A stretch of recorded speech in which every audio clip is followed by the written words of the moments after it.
एकही काम रेल्वेचं चांगलं झालेलं नाही। रेल्वेच्या दर्जा रस्त्याच्या कामाच्या बाबतीत तो खूप दर्जा खराब आहे।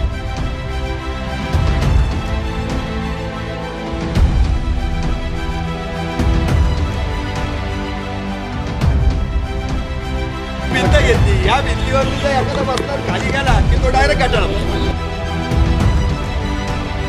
पण ही मागणी कोणी केली हे आम्हाला माहित नाही वॉकिंग ट्रॅकची न्यायची। आमच्या तर मागण्या पोहोचल्याच नाही। मग बरं ती माती त्या ग्राउंडची तुम्ही बघितली ना, त्याची माती गेली पूर्ण। आता हे काम सुरू होऊन किती दिवस झालेले आहेत? आता हे 15-20 दिवसापासून काम चाललेलं आहे। पहिल्यांदा JCB लावला, नुसता खोदला, आता त्याच्यावरती ते काय हे RMC टाकतात, ते बनवतात, अख्ख्या ग्राउंडमध्ये सगळीकडे खडी माती टाकून ठेवली। कोणाशी संपर्क साधला का तुम्ही? कुठल्या काय आम्हाला माहितच नाही ना, कोणी सांगतच नाही काय काय नाही। ते म्हणतात सेंट्रल रेल्वेचं काम आहे, पण सेंट्रल रेल्वेचं काम आहे ते प्रपोज कोणी केलं? उन्हाळ्यातल्या नागरिकांनी प्रपोज केलं असेल तर तुम्ही करा ना।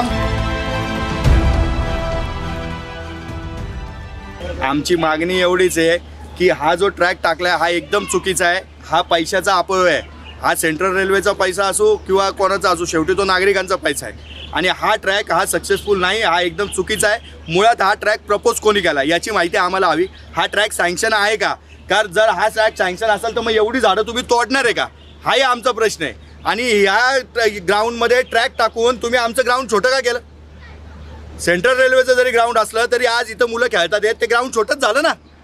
मग एवढ्या सगळ्या ॲक्टिव्हिटी असताना हा ट्रॅक टाकायची का गरज होती? तुम्ही आज हा एवढा मोठा खर्च पैशाचा अपव्यय का केला? याच्यापेक्षा जर तुम्ही ही भिंत व्यवस्थित केली असती, हे जर ग्राउंडला पूर्ण कंपाऊंड केलं असतं, हे पॅव्हेलियन जे पडलेलं आहे हे पॅव्हेलियन जर व्यवस्थित डबल केलं असतं, इथं स्टेजला 20-20 हजार जातात ते स्टेज टाकलं असतं, तिकडचे जे झेंड्याचा जो परिसर आहे तो जर तुम्ही सुशोभित केला असता ते याच्यापेक्षा चांगलं राहिलं असतं हे सगळं ग्राउंड। आमची हीच मागणी आहे ना। या पैशामध्ये आधी बरीच कामं झाली असती।